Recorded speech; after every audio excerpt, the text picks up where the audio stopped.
Olá, pessoal! Seja bem-vindo aí a mais uma aula aqui para o nosso curso intensivo Enem em Ciências Humanas.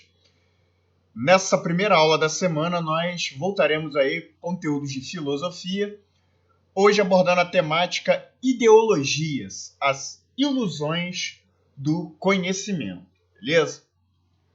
Bom, qual é a definição geral aí que nós temos de ideologia, né? Bom, o sentido mais geral e positivo de ideologia, ele costuma ser o de conjunto de ideias, crenças ou opiniões sobre algum ponto sujeito à discussão. Então, nessa definição, a ideologia aí de um pensador, ou a de uma teoria ou doutrina, seria um corpo sistemático de ideias, ou seja, um corpo formado por ideias, e o posicionamento aí interpretativo ante certos fatos. Então, o conceito de ideologia, ele também pode designar a teoria pedagógica que orienta a prática de uma escola ou a ideologia de uma religião que serve aí de base para a conduta dos seus fiéis, né? Então, quando lemos um livro, por exemplo, nós podemos perceber aspectos da ideologia que neles são subjacentes, né? Que denota, assim, a visão de mundo de seu autor, né? O termo ideologia, ele foi criado no século XIX por Destutt-Haas, que era filósofo e político francês, para designar aí o que ele chamava de uma ciência das ideias, né? Por meio desse conceito, o autor buscava explicar a formação das ideias numa sociedade. Então, essa ideia de ideologia, esse conceito de ideologia elaborado pelo Tracy, consistia aí numa ciência das ideias, no qual, a partir desse conceito aí, dessa ciência por ele preconizada, formada, o autor pudesse explicar a formação das ideias numa sociedade, né? Os seus seguidores, né, ou seja, os seguidores de Destutt-Haas, foram chamados ideólogos por Napoleão Bonaparte, né? Sendo que o termo ideólogo ele tinha uma conotação pejorativa, pois ele rejeitava as posições políticas daquele grupo. Posteriormente, o conceito ele foi incorporado ao vocabulário aí de muitos pensadores, beleza? Então, esse aí é o sentido mais geral de ideologia. Bom, no século XIX, um outro conceito aí, um outro sentido de ideologia foi preconizada pelo pensador aí Karl Marx, né? Essa ideologia, essa concepção de ideologia defendida pelo Marx, ela vai ser revisitada até os dias de hoje, com algumas nuances por outros filósofos, sejam eles marxistas ou não, né? O Karl Marx, junto com o Friedrich Engels, elaboraram o conceito de ideologia que se tornaria o mais utilizado pelos intelectuais, né? Esses pensadores, eles advertiam sobre o conhecimento ilusório que mascara os conflitos sociais. Então, para eles, a ideologia era o conhecimento ilusório que buscava mascarar os conflitos dentro de uma sociedade, né? Portanto, de acordo com essa concepção, prevalece assim, o sentido negativo de instrumento de dominação de uma classe sobre outra. Então, para o Marx e para o Engels, a ideologia consistia no instrumento de dominação no qual a classe burguesa empunhava a sua dominação sobre os trabalhadores, ok? Bom, para nós compreendermos o conceito marxista de ideologia, é preciso que nós analisemos o significado de uma outra concepção do Marx, que é o de alienação, né? Para o Marx, a alienação ela se manifesta na vida do operário quando o produto do seu trabalho deixa de lhe pertencer. Ao vender sua força de trabalho, não mais decide sobre seu salário, horário e ritmo de trabalho. E por ser comandado de fora, ele deixa de ser o centro de si mesmo, tornando-se alheio, estranho a si próprio, alienado, portanto. Então, gente, o que acontece? Como é que a gente pode explicar esse conceito de alienação de uma forma mais didática, né? Vamos supor que o industrial ele contrata a mão de obra de um trabalhador para produzir um produto, né? E oferece a esse trabalhador R$ 10 por dia para ele trabalhar durante 12 horas aí, produzindo aí peças para a fábrica desse industrial. O que acontece? Supomos ainda que o industrial ele venda o produto final, né, fruto do trabalho desse trabalhador, a R$ 10. Né? E vamos supor que num dia de trabalho, o trabalhador, né, ele produza 10 peças.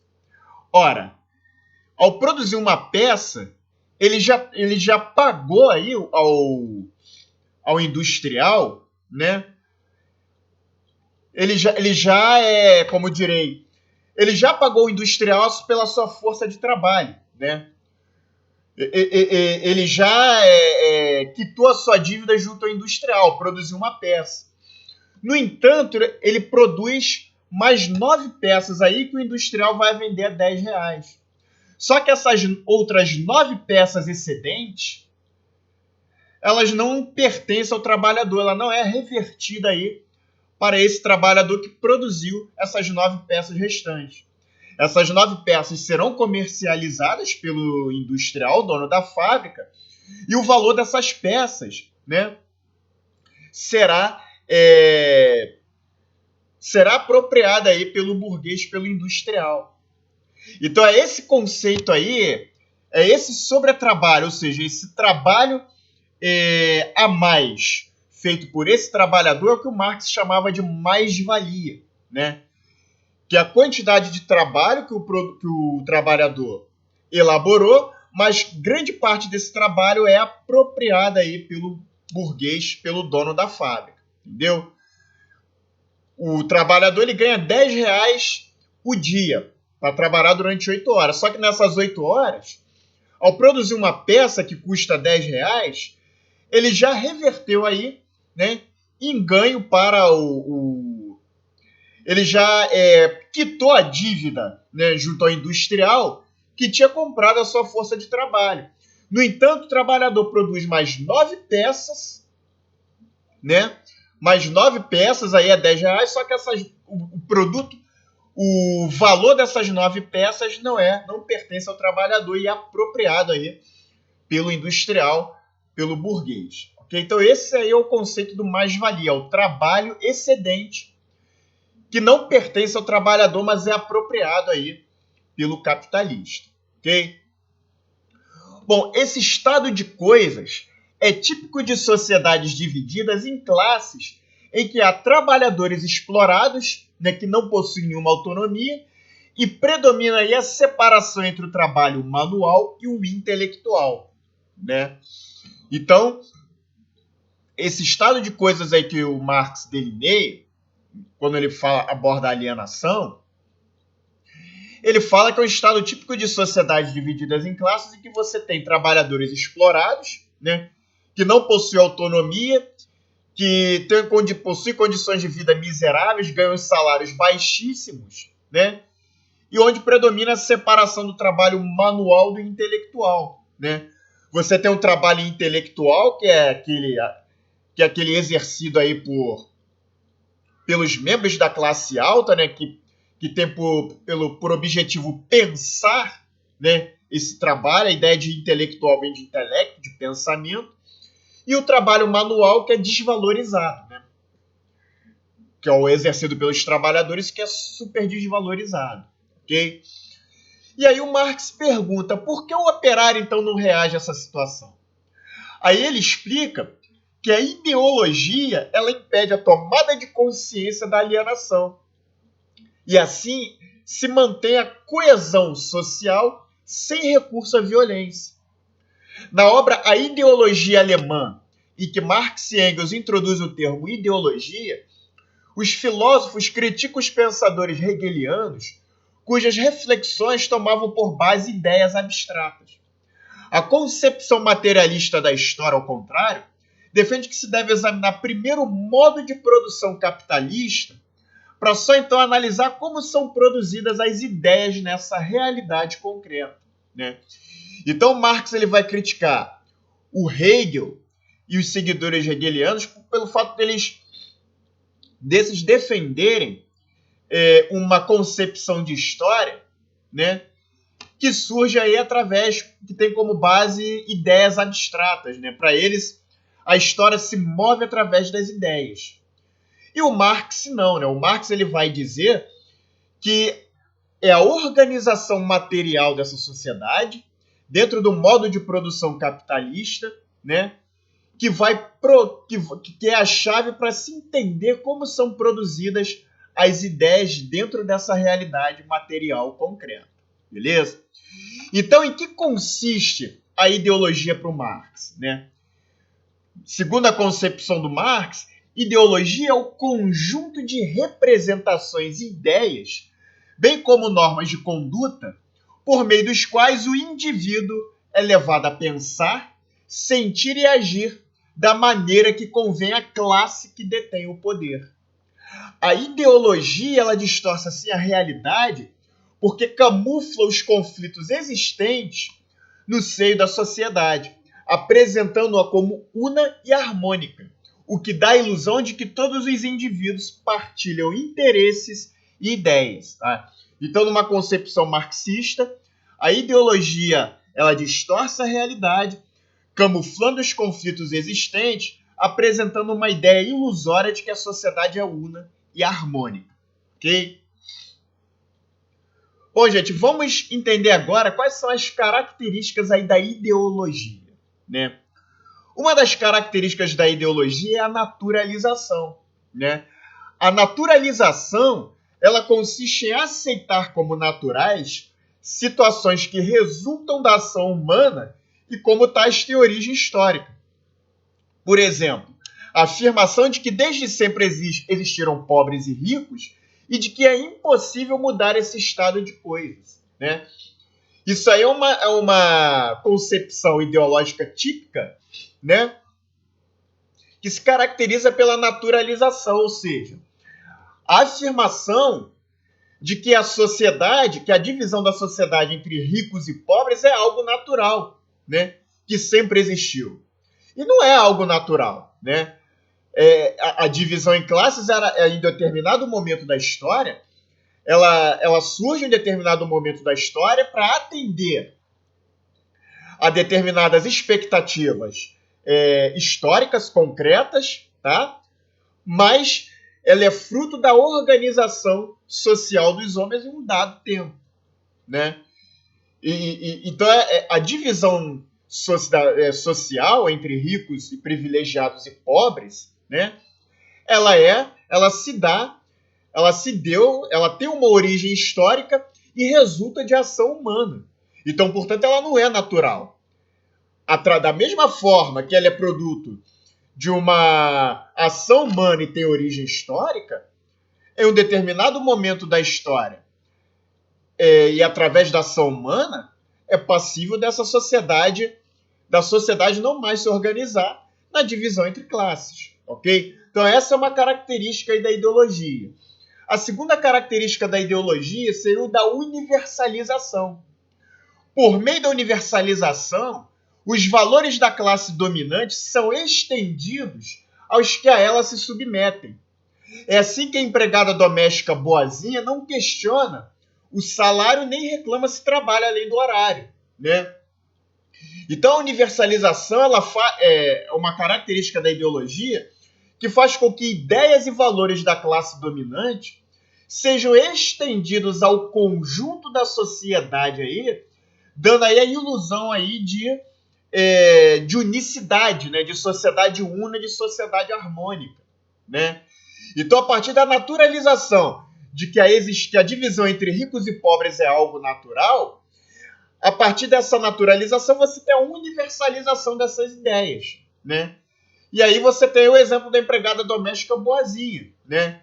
Que trabalha muitas vezes sem os seus direitos trabalhistas garantidos, recebe um salário baixíssimo e não reclama quando o patrão, né, impõe a ela que ela trabalhe além do horário, ok? Então essas aí são as duas primeiras características da ideologia, mas temos outras, né? Uma terceira característica é da abstração e aparecer social, né? A universalidade das ideias e dos valores, ela resulta de uma abstração por não se referir ao concreto, mas ao aparecer social. Então, a sociedade una e harmônica é uma abstração porque, ao analisarmos concretamente as relações sociais, descobrimos a divisão em classes e os conflitos de interesses. Então, por mais que a classe dominante ela busque disseminar valores, né, que defendam uma sociedade una, harmônica, né, isso aí se refere a uma abstração, ao aparecer social. Porque se a gente fazer uma análise concreta das relações sociais, nós descobriremos o quê? A divisão em classes e os conflitos de interesses entre essas classes. Okay? Então, por exemplo, é difícil você contestar que o trabalho dignifica e que é condição de nossa humanização. Né? Fica difícil você contestar que o trabalho dignifica. No entanto, essa afirmação ela é ideológica se considerarmos apenas a ideia de trabalho sem a análise da situação concreta e histórico-social em que, de fato, esse trabalho é realizado. Então, nesse caso, o que descobrimos pode ser exatamente o contrário, né? Não o trabalho dignificante, né, e humanizante, mas o trabalho alienado e embrutecido. Né? Então, vale a pena a gente destacar aí, gente, que o contexto que o Marx descreve esse conceito de ideologia na sua obra Ideologia Alemã, no século XIX, meados do século XIX, a sociedade europeia, né, ele está inserido dentro de uma sociedade europeia em que os trabalhadores, né, eram super explorados, né, não tinham direitos garantidos, né, viviam em condições de miséria quase que absoluta, ok? Então é nesse contexto aí que ele elabora essa ideologia, né, e por isso ele é marcante essa característica aí de abstração e aparecer social, ok? Bom, uma outra característica da ideologia é o que nós chamamos de lacuna, né? A universalização e a abstração supõem lacunas ou ocultação de algo que não pode ser explicitado sob a pena de desmascarar a ideologia. Por isso a ideologia é ilusória, não no sentido de que seja falsa ou errada, mas por ser uma aparência que esconde a maneira pela qual a realidade social foi produzida.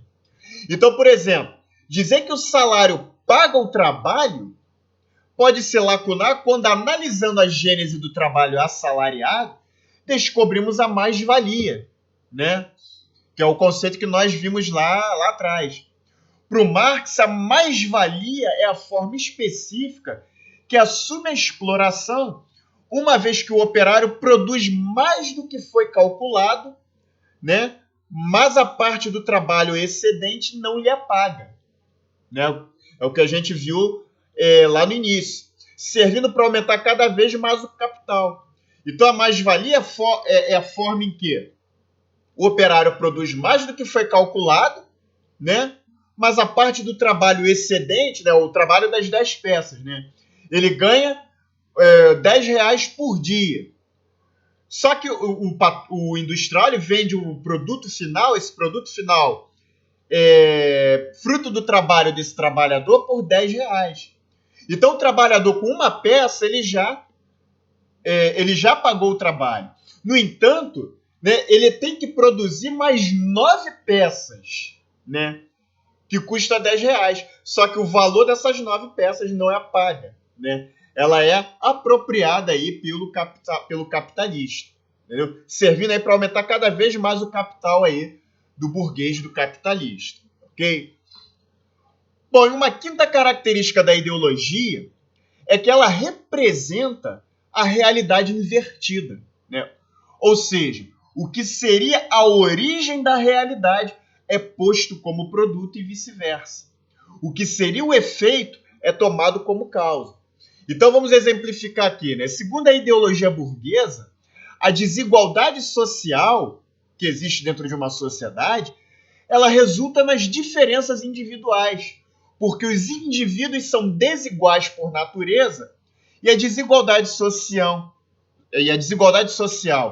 é assim, portanto, inevitável. Só que para o Marx, né, a divisão social do trabalho e das relações de produção é de fato, né, é o que de fato causa desigualdade social. Se o filho do operário não melhora o padrão de vida, a explicação ideológica burguesa atribui o insucesso à incompetência, à falta de vontade e à indisciplina. É até verdade que não se pode ignorar as diferenças entre as habilidades e aptidões individuais. No entanto, pelo enfoque ideológico, né, por esse enfoque ideológico burguês, o sucesso dependerá apenas da competência pessoal, sem considerar as dificuldades impostas pela divisão de classes. É como se uma corrida alguns participantes largassem na frente apenas por terem maior renda, né? É o caso, por exemplo, de estudantes, né, de escolas públicas, né? Quando você fala que os jovens provenientes, né, das classes populares não conseguem, a maioria deles não consegue concluir os estudos, evoluir nos estudos e na carreira profissional, por causa da sua incompetência, né, da sua falta de vontade e indisciplina, né? Mas essa versão ideológica se inverte, é inversa, né, uma realidade invertida, porque ela não considera também outros fatores que culminam, né, que culminam, né, para esse fenômeno. Como, por exemplo, o fato de muitos desses jovens serem provenientes de famílias com baixa renda, né? Muitos desses jovens têm que largar os estudos para poder ajudar na complementação de renda da família. Muitos desses jovens não têm condições básicas, assim, né? Como, por exemplo, alimentação inadequada, né? A família ela não tem uma tradição, como eu direi, não tem um hábito, por exemplo, de incentivar a leitura, né? Então, existem vários fatores aí, né, que fazem com que a grande maioria desses jovens das classes populares não consigam evoluir nos estudos, né? Ao passo que os jovens das classes mais abastadas, eles conseguem ir porque eles, obviamente, possuem condições melhores, né? É óbvio que tem jovens provenientes das classes populares que conseguem evoluir nos estudos, né? Que conseguem evoluir na carreira profissional, sim, mas, né, são exceções, né? No geral, na regra, né, a realidade é bem outra, ok? Então essas são as 5 características aí da ideologia. Bom, gente, agora a gente vai ver um pouquinho a ideologia em ação, né? Em quais instrumentos nós podemos perceber, né, a ideologia, né? Bom, nós trazemos aqui um primeiro exemplo, que é o das histórias em quadrinhos, né? Os quadrinhos são um fenômeno característico da cultura de massa. E, sob esse aspecto, visa o entretenimento e o lazer. Além disso, elas exercem a função mítica e fabuladora típica das obras de ficção, o que os torna representantes de uma nova linguagem artística. Como qualquer produção cultural, os quadrinhos encerram a ambiguidade. Serve à consciência e ao conhecimento, mas também podem servir à alienação. Por isso, a crítica aos quadrinhos e a outras manifestações culturais de massa, como o cinema, a novela, o reality show, não pode ser simplista. Há produções que, mesmo sem perder a dimensão de divertimento e prazer, propiciam uma visão crítica da sociedade. Bom, e aqui ao lado eu trago um exemplo do Nickel Nauser, o personagem do chargista Fernando Gonzalez. E aqui no primeiro quadrinho ele mostra que um grupo de ovelhas, né? E aqui o início do diálogo, né? No meio das ovelhas brancas, aí no segundo quadrinho, havia uma ovelha negra. Aqui ele mostra uma ovelha negra no meio de ovelhas brancas. Aí no terceiro quadrinho, essa ovelha negra fala: eu uso o Ovelin 2000 e disse adeus aos pelos brancos, né? Ou seja, a partir da análise desses quadrinhos, a gente pode concluir, né, que o autor ele faz uma defesa, né, daquelas pessoas que buscam, né, sair do senso comum, né, que buscam uma opinião diferenciada sobre determinados assuntos, sobre determinado modelo de sociedade, por exemplo, mas também aqui fica incutido aqui se ele não estaria fazendo uma crítica àquelas pessoas que agem diferente por modismo, né? Que adotam um estilo de vida por puro modismo, né? Então, essa questão ideológica aí, né? Que o autor aqui ele faz referência, né? Então, nós vemos aqui que mesmo numa tirinha inocente como essa, há uma visão ideológica aqui incutida dentro dessa história, ok? Bom, em outro local, né, em outro suporte onde nós podemos perceber a ideologia em ação, da publicidade, né? Ao divulgar a qualidade do que é produzido pelo mercado e comunicar ideias, estilos de vida e convicções éticas e políticas, a publicidade ela cumpre o papel de esclarecer o consumidor sobre a qualidade dos produtos à venda, ou ainda de informar o eleitor a respeito do perfil dos candidatos que concorrem a uma eleição, para que seja feita uma escolha consciente. No entanto, existem riscos.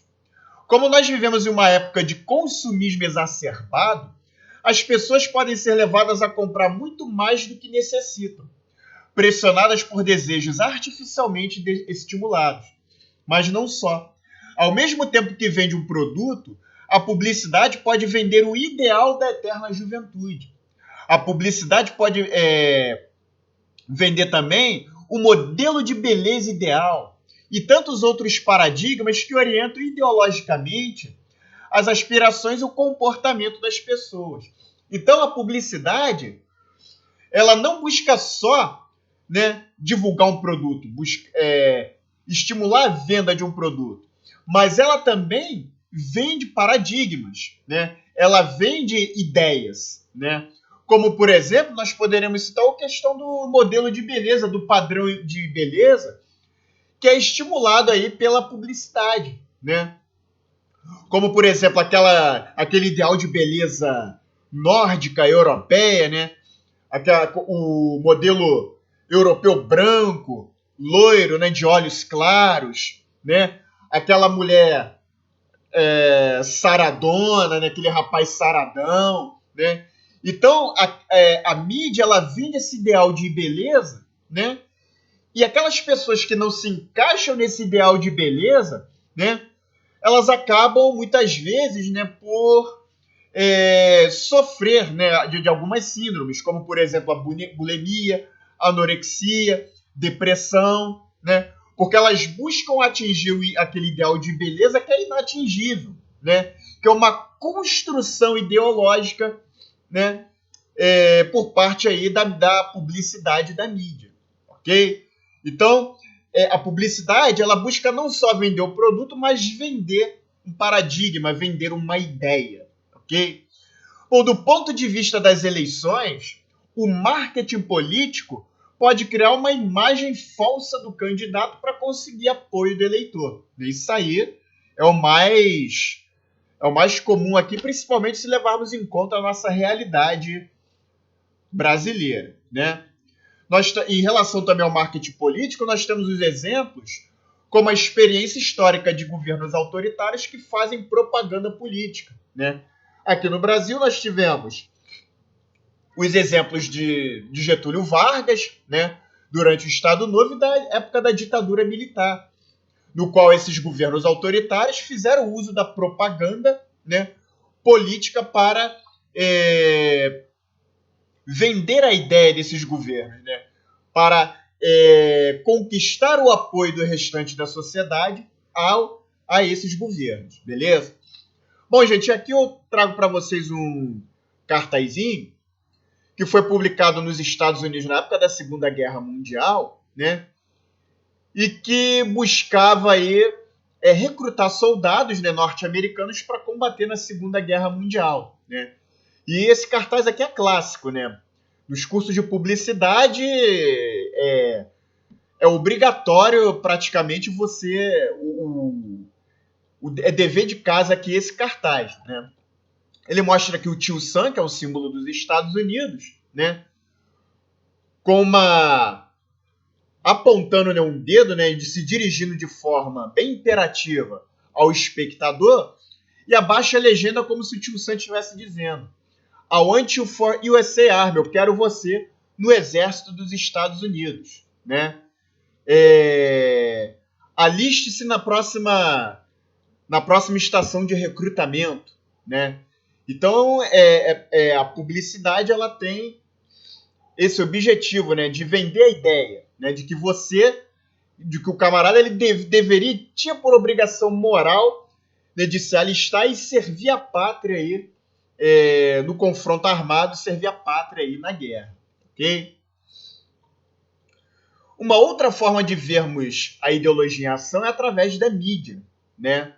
A divulgação de ideias é possível também pelos meios de comunicação de massa, como jornais, revistas, rádio, TV e, mais recentemente, a internet, né? Na web, além da troca de mensagens entre particulares, nós dispomos de redes sociais, da difusão de versões online de inúmeras publicações e de páginas pessoais, dos blogs, né, que expressam as tendências ideológicas de seus autores. Existem jornalistas e repórteres investigativos que, além de relatar e comentar fatos, trazem à luz aspectos importantes para a compreensão das notícias. Nesse sentido, a imprensa seria uma formadora de opinião que, em tese, representaria algo positivo. No entanto, cabe a gente destacar que nenhum relato é totalmente neutro, porque sempre existem interpretações subjetivas de qualquer acontecimento. Além disso, devido ao volume de notícias divulgadas, pode-se ressaltar alguns aspectos e descartar outros como menos importantes. Ou seja, alguns aspectos podem ser selecionados e outros podem ser ocultados, né, intencionalmente. Então, embora se trate de um recurso necessário, acontecimentos que deveriam ser divulgados são, às vezes, intencionalmente ocultados dos cidadãos e informações tendenciosas deformam os fatos, né? Então, a diferença entre a informação ideológica e a não ideológica é que a primeira veicula interesses de grupos restritos e, desse modo, ela se transforma em instrumento de poder, impedindo o pluralismo de ideias, né? Então, é nesse aspecto, né, que alguns teóricos, né, alguns pensadores, afirmam que a mídia seria o quarto poder, né, em uma alusão aos outros três poderes, né, que constituem o Estado: o poder executivo, o poder legislativo e o poder judiciário. E a mídia seria o quarto poder justamente por esse poder, por essa capacidade que ela tem de disseminar ideias, ok? Já a informação não ideológica, né, ela é aberta à discussão e oferece espaço para o debate e a divergência de opiniões. Portanto, a liberdade de imprensa e o pluralismo são importantes para possibilitar o acesso a diversos veículos de informação e a comparação de interpretações. Vale ressaltar, porém, as dificuldades enfrentadas por revistas e jornais alternativos para alcançar uma difusão significativa devido à concorrência da grande mídia, né? No primeiro momento, né, a internet ela poderia superar essas dificuldades, né, das chamadas mídias alternativas, né? Através de canais como o YouTube, por exemplo, algumas plataformas de blogs, né? No entanto, essa tentativa, né, essa ideia de disseminação das mídias alternativas, elas também encontram dificuldades, porque justamente não são todos os brasileiros que desfrutam, né, de um acesso a uma internet de qualidade, né, para assistir a vídeos, né, gastar mais tempo, né, na pesquisa de conteúdos, né, Esse é que é o problema, né? Um país que possui uma realidade social como a nossa, né? Onde a maioria da população é de baixa renda e não tem condições, né, de arcar com uma internet de boa qualidade e por isso ela não consegue ter acesso a esses conteúdos, a essas informações, né? O que acaba garantindo aí o monopólio da informação por parte da grande mídia, beleza? Bom, gente, nós vimos, né, a concepção de ideologia no pensamento de Marx, né? O conceito de ideologia ele vai preservar ao longo dos anos, né, um sentido negativo, que é o de conhecimento distorcido da realidade, né? Como a obra Ideologia Alemã do Marx, né, e do Engels foi publicada póstumamente, ou seja, bem depois que os seus autores morreram, e permaneceria por muito tempo desconhecida, pensadores marxistas posteriores como Lenin, né, o grande líder da Revolução Russa, vão ampliar o significado desse conceito. A ideologia ela adquire um sentido positivo, né?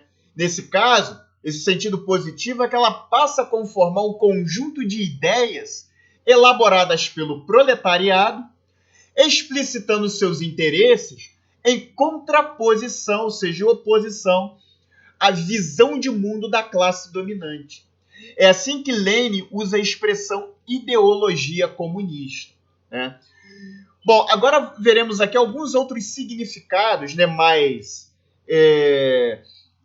rebuscados, assim, mais trabalhados de ideologia, né? Bom, um dos pensadores, né, do início do século XX que buscaram repensar essa concepção de ideologia foi o filósofo italiano Antonio Gramsci, né? O Gramsci ele foi um dos fundadores do Partido Comunista Italiano em 1921. Com a ascensão do fascismo na Itália, ele será preso, né, vai viver alguns anos na prisão, e durante esses anos na prisão ele vai escrever uma série de pensamentos, de fragmentos, que depois seriam reunidos em obras, né, chamadas Cadernos do Cárcere. E nesses escritos ele vai desenvolver, né, conceitos, né, renovados dentro da tradição marxista de ideologia, né? Esses conceitos eles tinham sentido evitar a orientação mecanicista daqueles que percebiam a classe dominada como joguete das forças produtivas. Ou seja, para esses pensadores, né, de orientação mecanicista, as classes populares eram ventrílocos, né, que a classe dominada, né, movia de acordo com os seus interesses, né?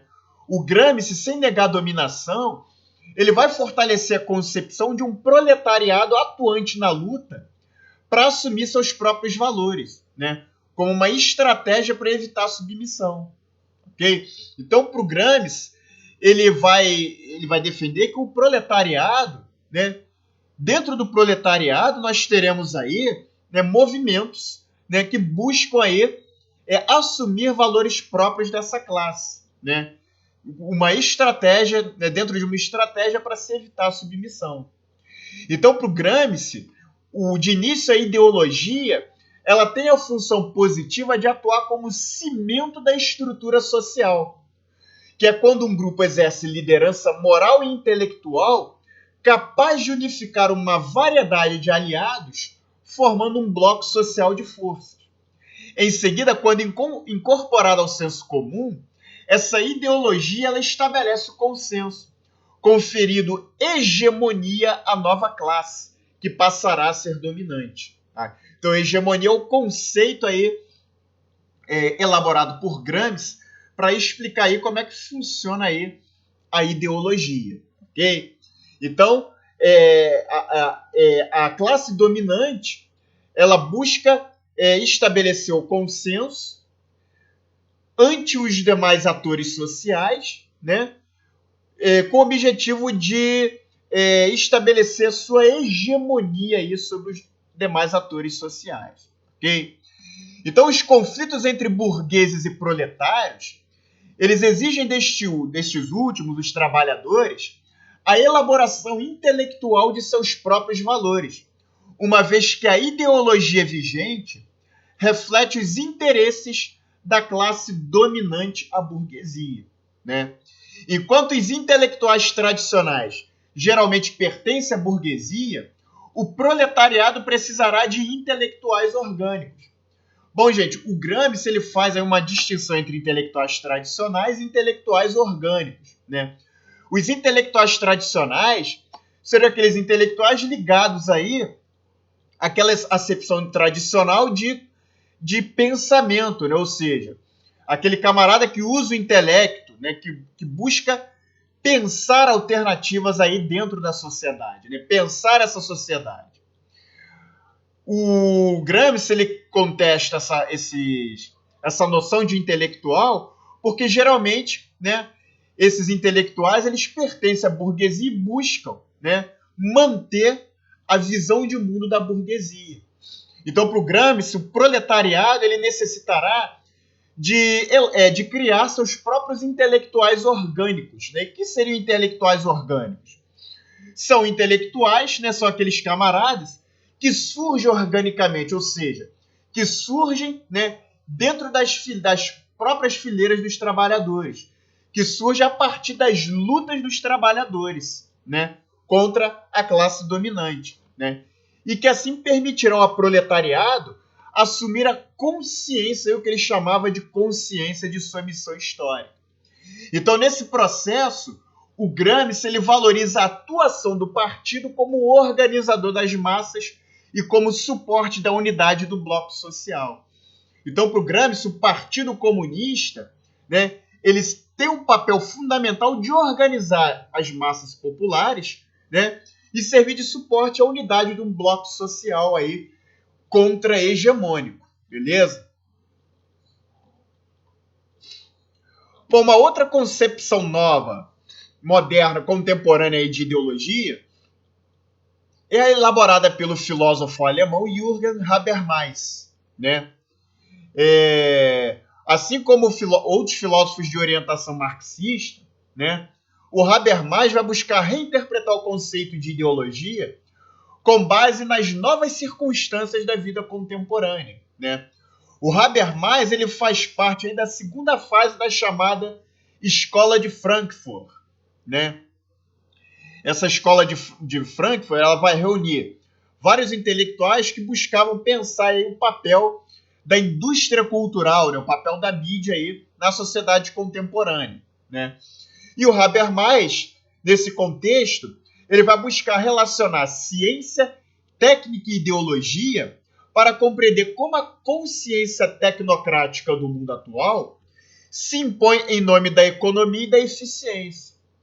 Na sociedade industrial avançada do último século, é possível identificar o caráter ideológico das decisões tomadas por administradores e especialistas, ainda quando elas são justificadas em termos técnicos, aparentemente neutros e não ideológicos.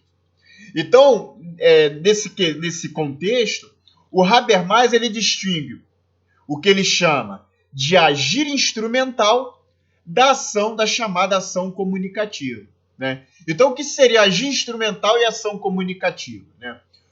Na concepção do Habermas? Bom, o agir instrumental ele diz respeito ao mundo do trabalho, né? É por meio dele, né, do trabalho, que nós aprendemos a desenvolver habilidades baseadas em regras segundo o saber empírico, ou seja, um saber oriundo da prática, né, do concreto, que visa objetivos orientados para o sucesso e a eficácia da ação. Desse modo, na economia o valor é o dinheiro, na política o poder, na técnica a eficácia. Então, o agir instrumental se refere ao conjunto de habilidades que dizem respeito ao mundo do trabalho. Já o agir comunicativo se refere ao mundo da vida, né? E se baseia nas regras de sociabilidade. Nesse âmbito, tarefas e habilidades repousam principalmente sobre regras morais de interação. Pela comunicação livre de dominação, as pessoas procuram chegar ao consenso, ao entendimento mútuo, expressando sentimentos, expectativas, concordância ou discordância, visando ao bem-estar de cada um.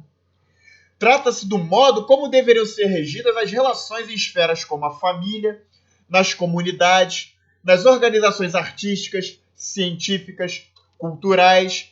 Então, o agir comunicativo, ele se baseia, né, ele tem a ver com as regras de sociabilidade no mundo aí da vida social, né, no qual as pessoas buscam, através do diálogo e do consenso, chegar ao entendimento mútuo, né, expressando seus sentimentos, expectativas, com o objetivo de garantir o bem-estar de cada um. Beleza? Então, onde é que está o problema, né?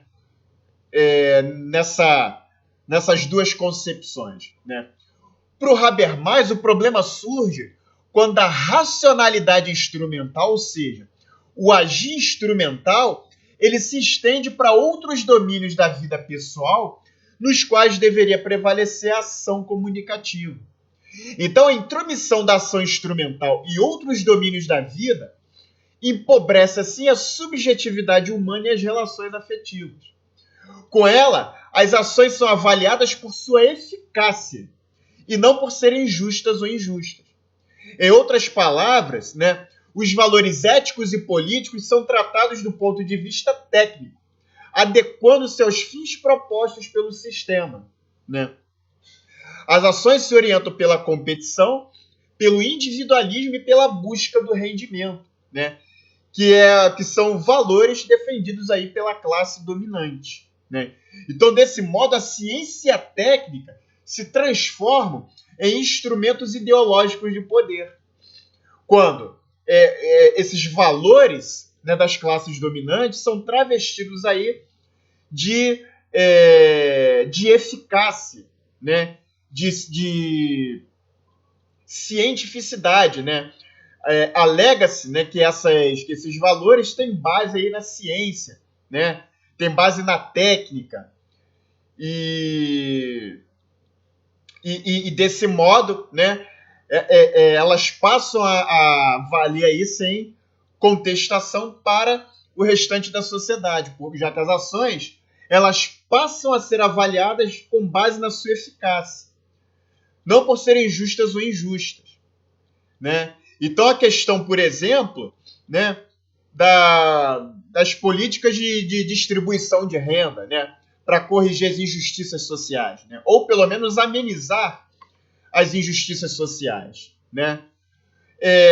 As classes dominantes elas buscam criticar essas políticas, alegando, né, que isso levaria aí a um endividamento, né, dos cofres públicos, né?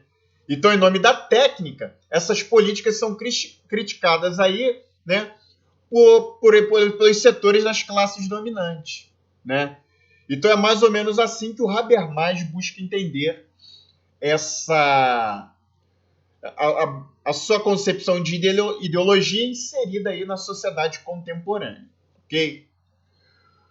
Bom, nós vimos aqui duas abordagens contemporâneas de ideologia que, embora busquem fazer algumas adequações, né, na contemporaneidade, ainda são ligadas à tradição marxista, né, que é a do Gramsci e a do Habermas. E aqui eu apresento para vocês uma concepção de ideologia que não é ligada à filosofia marxista, né, do filósofo francês Paul Ricoeur, né? O Ricoeur, ele é um representante de um método de interpretação denominado de hermenêutica, né? E o Ricoeur ele vai analisar os filósofos Karl Marx, o Friedrich Nietzsche e o Sigmund Freud, por ele, né, denominados como os mestres da suspeita, né? Esse nome, mestre da suspeita, porque esses pensadores suspeitaram das ilusões da consciência. Então, ao se debruçar sobre a concepção de ideologia do Marx, o Ricoeur disse pretender cruzar o Marx sem segui-lo nem tampouco combatê-lo. Então, nesse sentido, ele vai criticar a noção marxista de ideologia como instrumento de dominação de uma classe sobre outra, porque o homem da suspeita, no caso Marx, ele pensa estar isento da deformação ideológica que denuncia, como ele explica aqui nessa situação, né? Segundo ele, admite-se com muita facilidade que o homem da suspeita está isento da tara que ele denuncia. A ideologia é o pensamento do meu adversário, é o pensamento do outro. Ele não sabe, eu porém sei. Ora, a questão é de saber se existe um ponto de vista sobre a ação que seja capaz de escapar à condição ideológica do conhecimento engajado na praxis. Ou seja, praxis aqui, gente, é uma concepção do Marx no qual, né, a análise da sociedade deve partir da união entre teoria e prática, né? A união da teoria e prática é chamada pelo Marx de praxis. E aqui o Ricoeur ele vai dizer que o Marx ele critica aí a concepção de ideologia, né, da classe burguesa, mas, segundo o Ricoeur, o Marx ele também pensa estar livre da ideologia, já que a própria concepção dele, né, de conhecimento engajado na praxis também é ideológica, entendeu? Então, desse modo, o Ricoeur ele não nega, né, a ideologia, né? Cabe a gente destacar que ele não nega a ideologia, mas ele faz sua crítica no contexto de uma interpretação historicamente situada, sem desmerecer com isso o esforço para reinterpretar nossas heranças culturais no sentido de encontrar um grau de verdade ao qual nos é possível aspirar, beleza? Então essas são algumas concepções de ideologia aí que permearam a contemporaneidade que eu busquei aqui apresentar para vocês, ok? Bom, gente, questionamento e conscientização, né? A ideologia ela está presente no cotidiano, tá? Os produtos culturais, os bens e serviços que nós consumimos, as instituições como escolas, fábricas, igrejas, imprensa falada e escrita, dentre inúmeros outros, podem ser instrumentos de inculcação da ideologia quando nos passa a ilusão de que as desigualdades sociais, econômicas, políticas e culturais são naturais e, portanto, não podemos mudá-las, tá? Ao mesmo tempo, exatamente nos espaços em que a ideologia se manifesta, é que se poderá aprender, refletir e mudar, ok? Então, seria até uma contradição, né? Mas é justamente, né, os espaços aí que são propícios. São os espaços aí destinados, né, a disseminarem, né, a ideologia dominante de que as desigualdades na sociedade são naturais, né, como a escola, a fábrica, a igreja, a imprensa. São nesses locais aí que cabe aí, né, a gente construir espaços para se identificar essa ideologia e, a partir dessa identificação, nós fazemos um questionamento, ok? Em que, então, o discurso não ideológico se distingue da ideologia, né? Nós vimos que o discurso ideológico ele naturaliza, universaliza, é abstrato e lacunar. Analisa a realidade de forma invertida e separa o pensar do agir. Então, cabe ao discurso não ideológico justamente identificar essas distorções e demonstrar como elas foram produzidas historicamente. Beleza?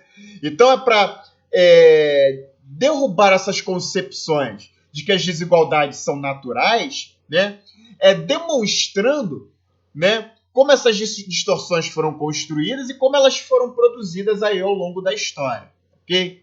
Então, além disso, né, esse discurso visa restabelecer a relação entre ação e reflexão, ou seja, estabelecer a relação entre teoria e prática, a fim de não reduzi-las a verdades e procedimentos definitivos absolutos, beleza?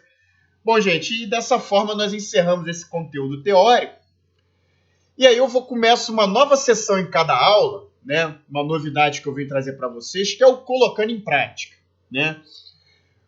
no qual vem apresentar para vocês exercícios aí que ocorreram em Enem, vestibulares, né, que tem a ver com o conteúdo que nós acabamos de trabalhar, né.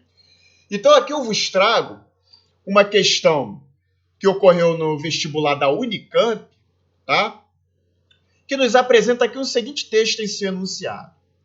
Da perspectiva do senso comum, dizer que uma ideia ou uma declaração é ideológica implica sugerir sua falsidade, o que logicamente leva à conclusão de que seu oposto é a verdade.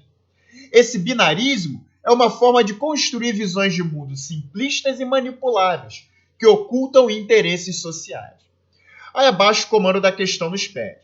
Sobre o conceito de ideologia, é correto afirmar, alternativa A. Desde seu nascimento, ele se mantém inalterado e tem o mesmo significado para as diferentes classes sociais. Alternativa B. O aspecto útil do conceito é que ele permite associar ideias e produtos ao exercício do poder. Alternativa C.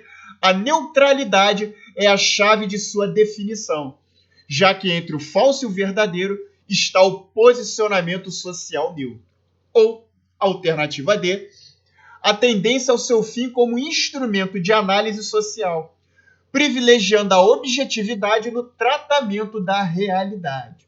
Bom, gente, se vocês quiserem ter um tempo para responder essa questão, reler de novo o enunciado, o comando, as alternativas, dá um pause aí no vídeo, tá ok? E tenta responder essa questão. Bom, eu aqui vou comentar aqui a questão, né? Nós vimos o quê? Que o conceito de ideologia, né, ele busca disseminar valores, né, muitas vezes distorcidos, né, sob a característica naturalizante, universalizante, com o objetivo do quê? Né? De servir ao exercício do poder, ou seja, de garantir aí o predomínio da classe social que detém o controle político, que detém a hegemonia dentro dessa sociedade.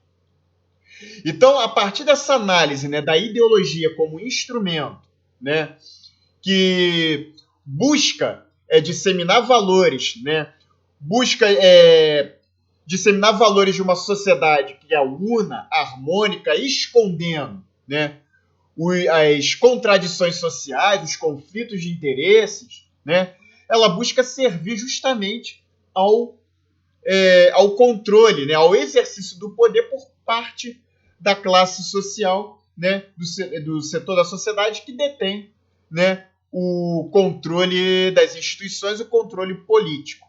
Beleza? Então, a partir disso, a alternativa correta... Deixa eu até ligar um ponteirinho aqui. A alternativa correta só pode ser a alternativa B de bola. Né? Sobre o conceito de ideologia, é correto afirmar o aspecto útil do conceito é que ele permite associar ideias e produtos ao exercício do poder. No caso aí, a gente pode citar também, quando fala de ideias e de produtos, a gente englobaria também o papel da publicidade, conforme nós vimos, o papel da mídia, né, que são instrumentos utilizados pelas classes dominantes para disseminar seus valores perante os demais setores da sociedade. Beleza? Bom, gente, aqui tem um gabarito, comentário da questão, se vocês quiserem, né? Eu vou disponibilizar, como sempre, o PDF dessa aula aqui abaixo da descrição do vídeo para quem desejar baixar, ok? E com isso nós encerramos mais um conteúdo aí para o nosso canal, ok? Venho pedir a vocês que, por gentileza, dê um like aqui no vídeo, ok? Se inscreva no nosso canal para receber notificações de novos conteúdos, ok? A gente agora está adotando uma nova gerência dos nossos canais, ok? Praticamente Teremos mais vídeos lançados aqui no nosso canal no YouTube ao longo da semana, com conteúdos de humanas e linguagens aí, ok? Para você aí se preparar para o Enem e para os demais vestibulares, ok? Então, um forte abraço para vocês e até a próxima.